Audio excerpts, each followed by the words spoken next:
Ndabaramukije mwese bakunzi ba Emotion Talent TV, ni Abdul Uwimana agarutse kandi ngira nti mwiriwe canke mwaramutse bivanye n'umwe wese ahari canke bivanye n'amasaha uboneye ko iki kiganiro ngira nti aho uri nimba bimeze neza canke bitameze neza.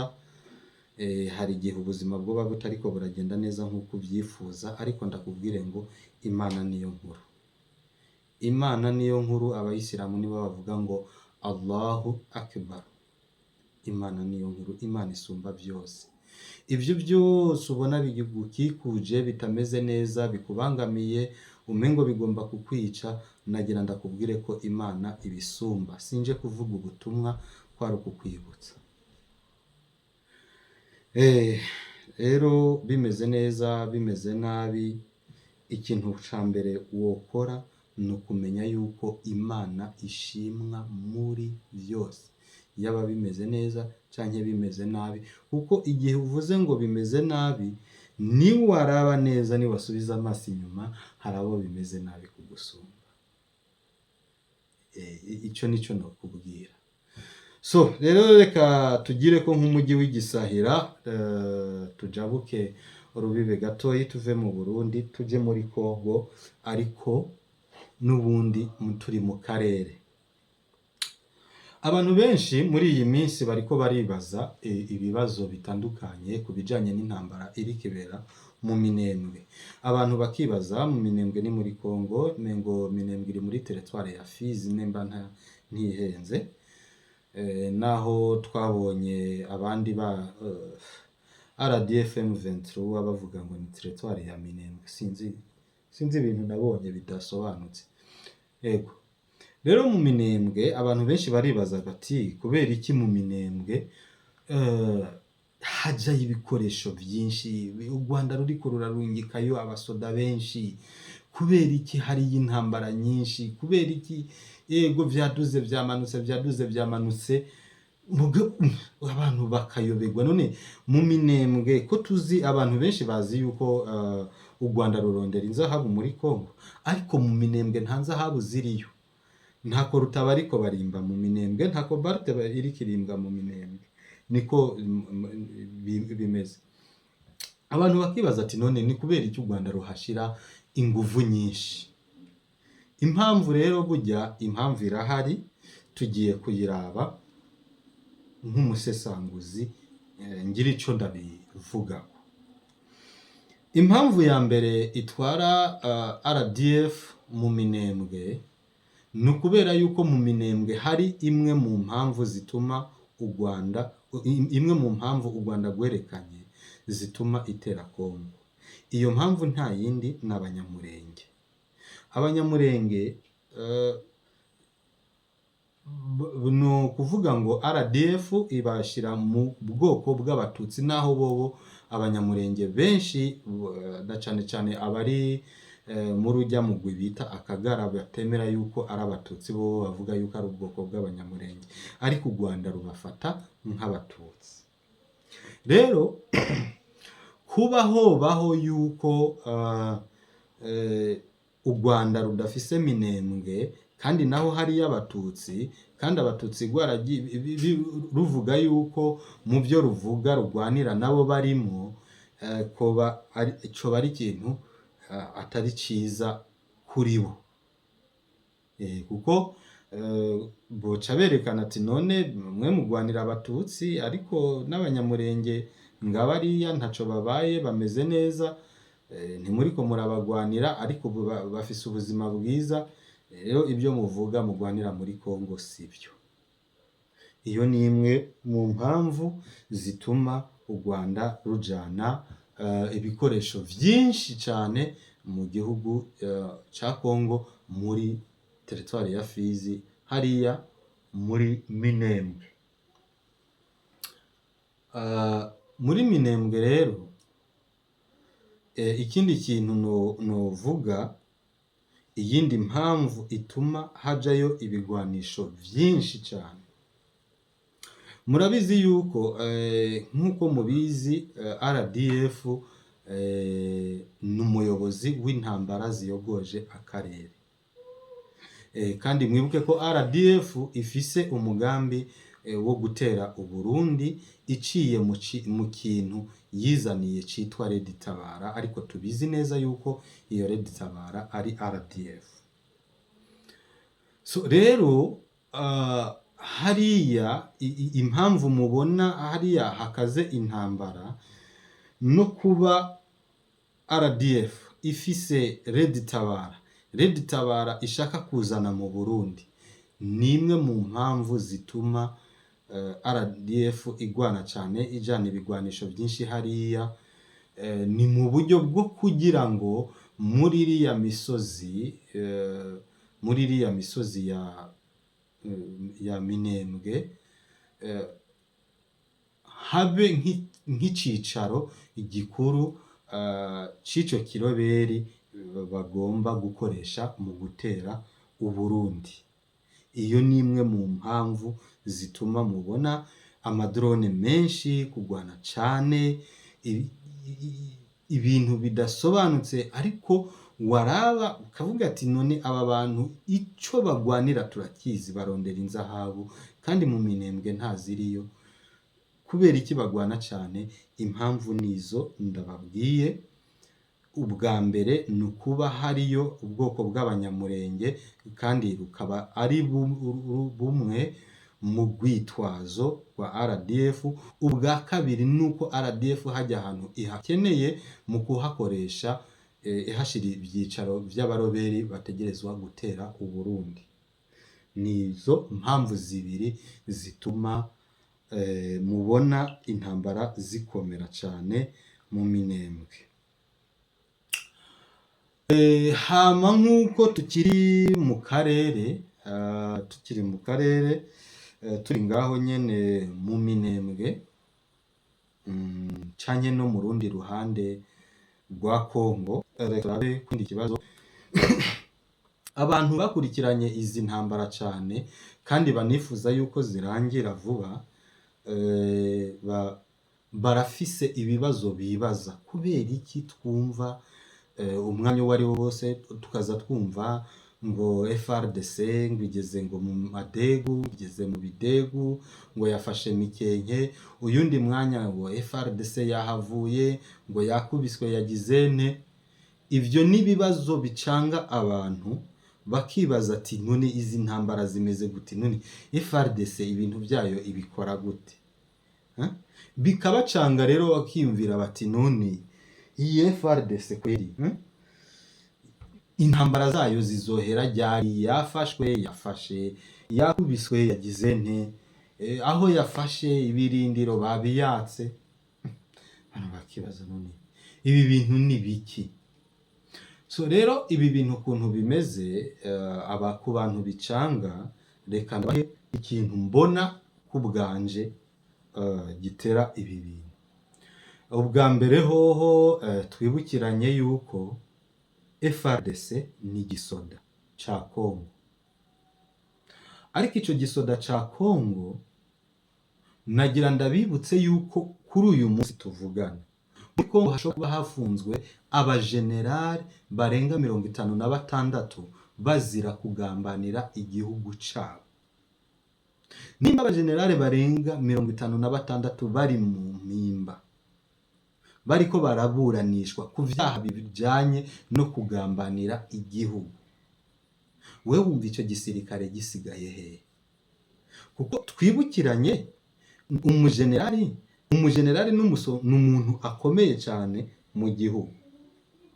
Vyase bikunze arafise abajenero, abakoroneri, arafise abajoro, arafise ngira abakomanda, nimba ayo mapeti aho muri Kongo aba yarigeze kuyobora, baba barakoranye mu buryo ubu n'ubu canke buriya. Abo bantu rero igihe cose baba bafise abantu runaka bakoranye canke bakoresheje, hari igihe niyo yoja mu ngorane runaka nk'izo zo gufungwa, kugambanira igihugu, aba agifise abantu bakorana bashobora kubandanya kajya kazi yakora, bijya bintu yakora bijanye dufate n'ubugambanyi.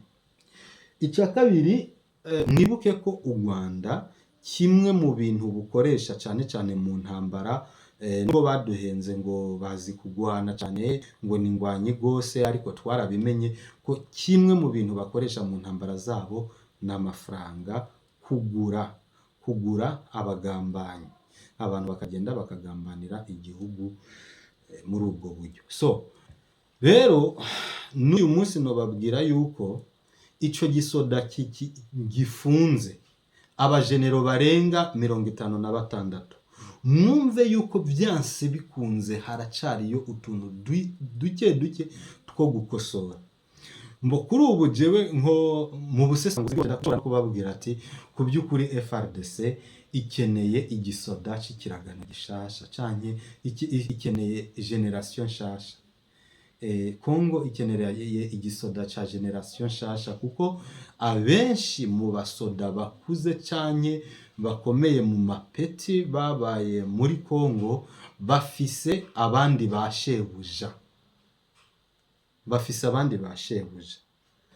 urumva rero yuko iyo ntambara uri kurayigwana ngo uyitsinde mu gihugu gifise igisoda kirimwo abainfilitire nk'abo, kirimo abantu b'abagambanyi bameze gutyo, kirimwo abajenero baco bafunzwe muri ubwo buryo bivanye no gukorana no gukorera umwansi, vyase bikunze hashetegerezwa kwama ikintu twokwita agasorobo.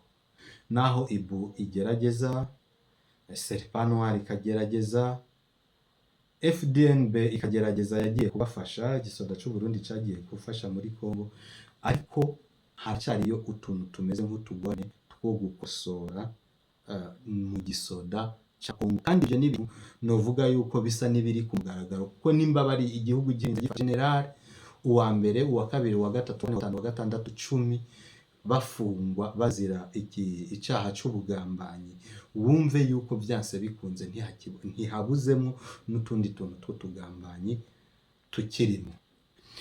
Rero nobabwira ngo jewe mu cizere ciwanje ndabizi neza ko Kongo izotsinda iyi ntambara, kubera yuko ivyo byose ndababwiye, burya abategetsi ba Kongo canke ababafasha muri iyo ntambara burya babizi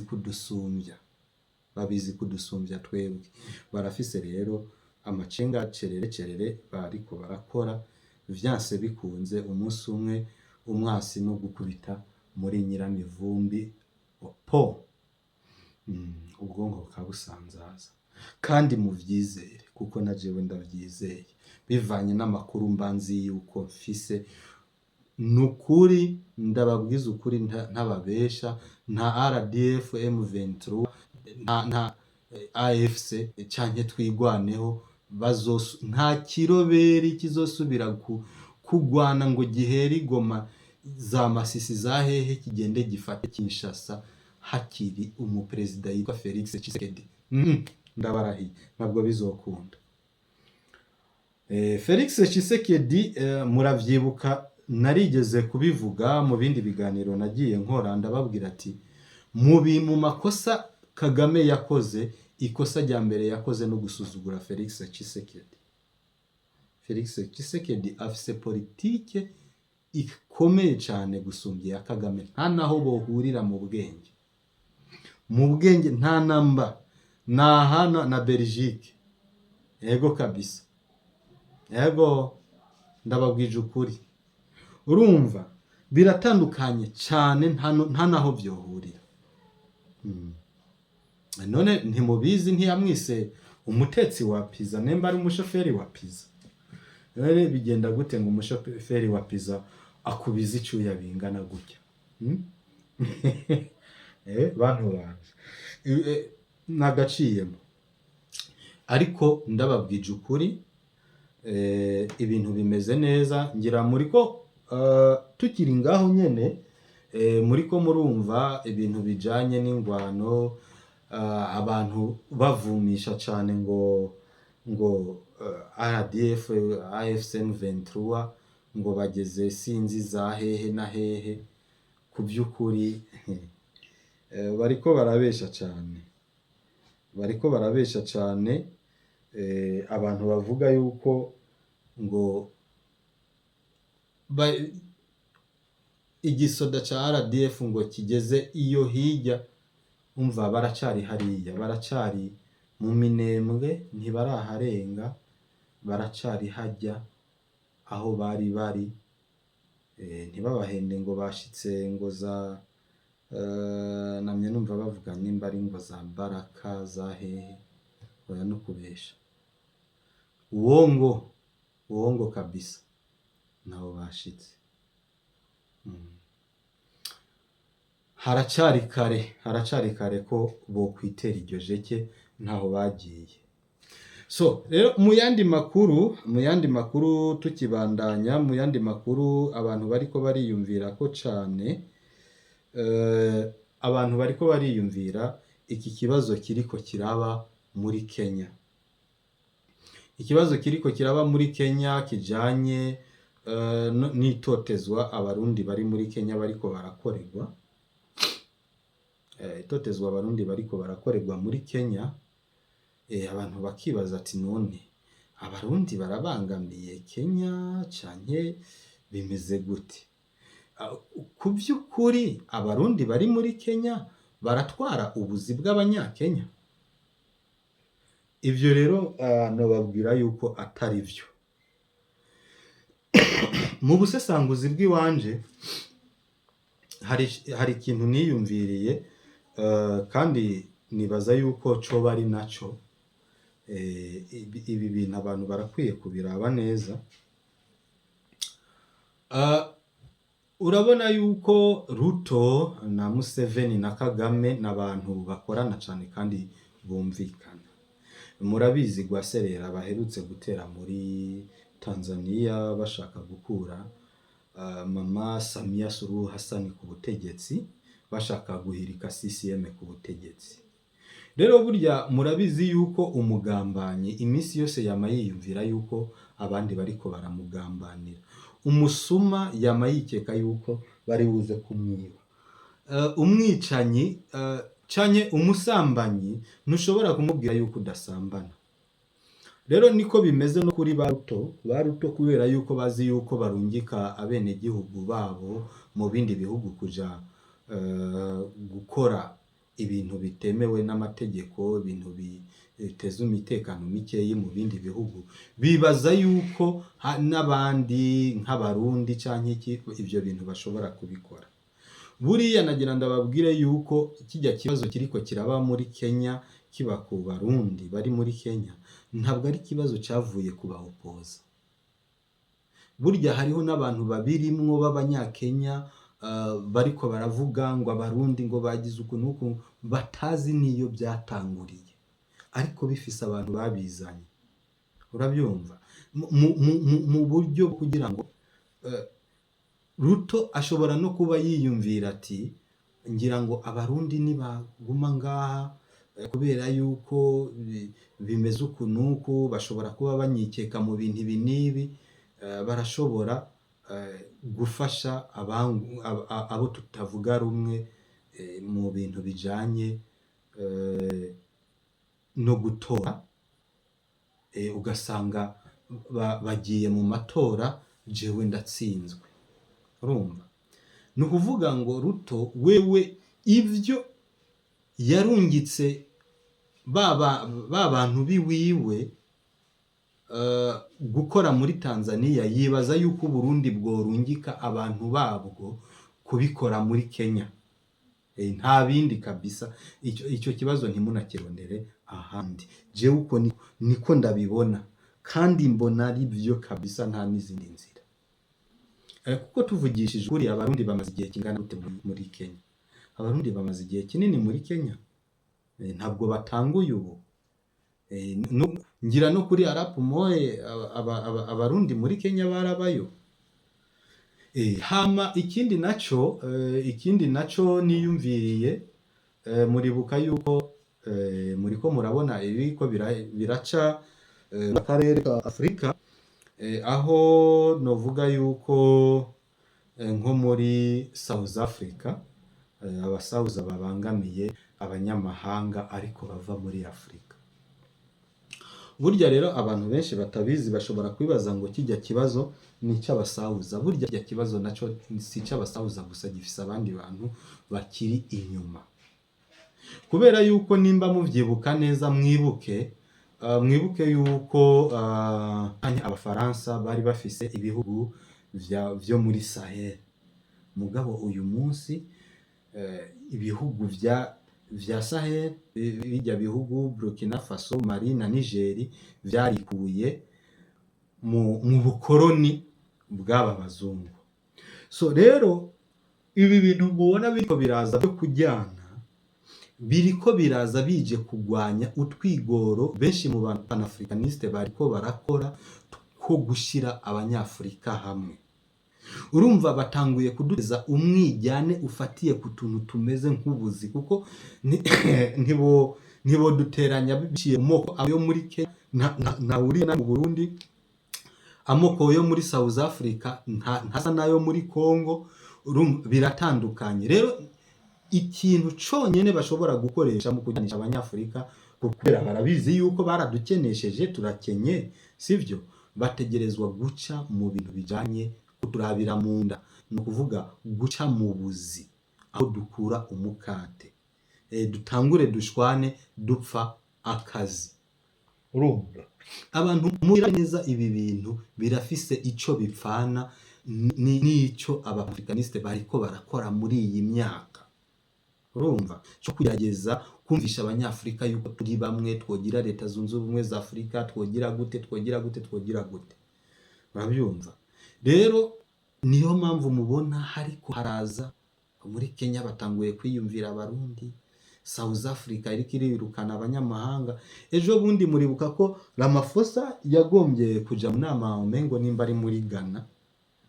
Ntimwabonye yuko abanyagana bavyanse, bakanka yuko Ramaphosa abashikira mu gihugu, baravyanse. None nimba perezida w'igihugu runaka yankiwe n'abanyagihugu bici ibikindi gihugu, ati uyo mu perezida ntahonyorere mu kindi gihugu, haraca umubano ngaho, aho turacafise umubano, aho ntiwumva yuko byanga.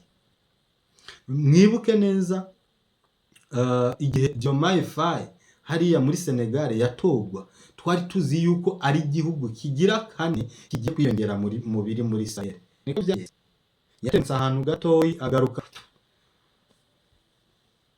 panafricanisme yamaze kumuvamo. Nimwabibonye? So rero ubu abazungu bariko barakoresha ibishoboka byose kugira ngo abanyafrika ntibarabe ivyo bajya za Burkina Faso ba Ibrahim Traore bakoze ngo n'abandi babikore. Ariko baragerageza rero kuteranya biciye mu buzimunda. Barabizi ko dushonje, urumva rero umuntu akazi ni ikintu gishobora kuduteranya byankwinde. Niyo rero nimwe mu mpamvu mubona utu tuntu turiko turaza, abarundi muri Kenya, abanyafrika abandi muri South Africa. Ibintu nk'ibyo nico jewe no bibasubirako. So rero nibaza ko vyoba ivyo kabisa. Kubijanye no ku rugamba, ibijanye na update zo ku rugamba, nobabwira yuko intambara n'ubu zirakomeye ahantu bita Kibabi, Gasenyi, hafi ya Rubaya niho imbareko, kandi nibaza yuko ibintu biriko biragenda neza. Wazalendo na FRDC, Ibu, Serpent Noir, abo bantu bariko barakora ibikora inka badukubitira inyankabirama,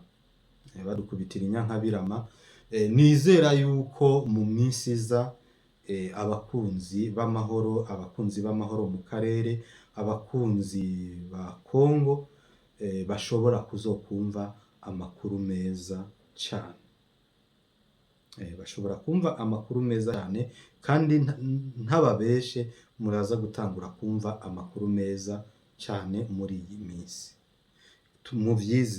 Muvyizere FRDC naho biruko, naho ifisemwo akantu ariko murabizi yuko biriko birakogwa imitego inkotanyi zagiye zitega muri FRDC, bayikuramwo baranda turiya kugira ngo ibintu bigende ku murongo kandi bizogenda neza. Icyo nabahakaniye, ntihagire umuntu ababesha ngo RDF AFC M23 yafashe Karemi. Oya, sibyo.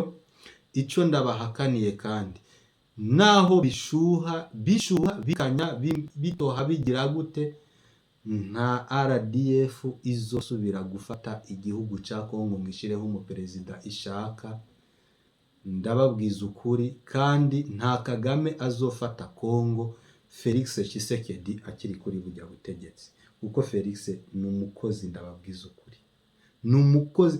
Tshisekedi ni umukozi biteye ubwoba, ni umukozi.